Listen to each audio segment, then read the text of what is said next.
Little Red Riding Hood by Charles Perrault. Once upon a time there lived in a certain village a little country girl, the prettiest creature was ever seen.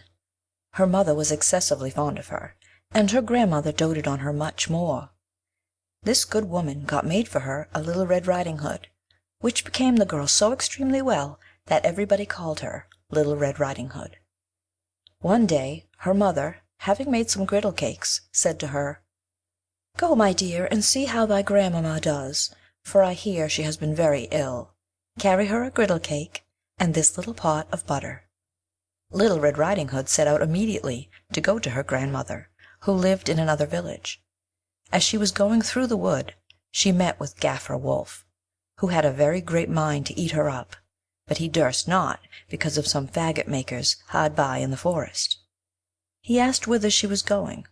The poor child, who did not know that it was dangerous to stay and hear a wolf talk, said to him, "I am going to see my grandmamma, and carry her a griddle cake and a little pot of butter from my mamma." "Does she live far off?" said the wolf. "Oh, aye," answered Little Red Riding Hood. "it is beyond that mill you see there, and at the first house in the village." "Well," said the wolf, "and I'll go and see her too. I'll go this way, and you go that, and we shall see who will be there soonest." The wolf began to run as fast as he could, taking the nearest way, and the little girl went by that farthest about, diverting herself in gathering nuts, running after butterflies, and making nosegays of such little flowers as she met with. The wolf was not long before he got to the old woman's house. He knocked at the door. Tap, tap.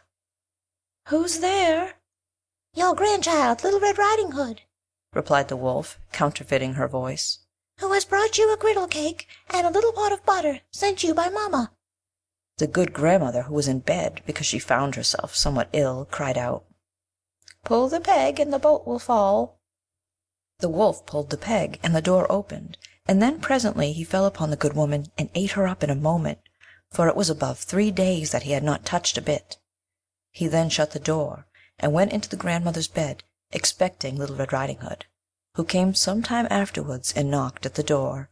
Tap, tap. "Who's there?"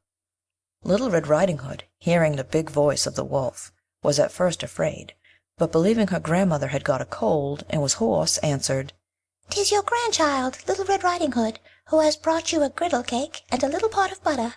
Mamma sends you." The wolf cried out to her, softening his voice as much as he could, "Pull the peg and the bolt will fall." Little Red Riding Hood pulled the peg, and the door opened. The wolf, seeing her come in, said to her, hiding himself under the bedclothes, "Put the cake and the little pot of butter under the bread bin, and come and lie down with me." Little Red Riding Hood undressed herself and went into the bed, where, being greatly amazed to see how her grandmother looked in her night clothes, she said to her, "Grandmamma, what great arms you've got!" "That is the better to hug thee, my dear." "Grandmamma, what great legs you have got!" "That is to run the better, my child." "Grandmamma, what great ears you have got!" "That is to hear the better, my child." "Grandmamma, what great eyes you have got!" "It is to see the better, my child." "Grandmamma, what great teeth you have got!" "That is to eat thee up." And saying these words, this wicked wolf fell upon poor Little Red Riding Hood and ate her all up. The Moral. From this short story easy we discern what conduct all young people ought to learn.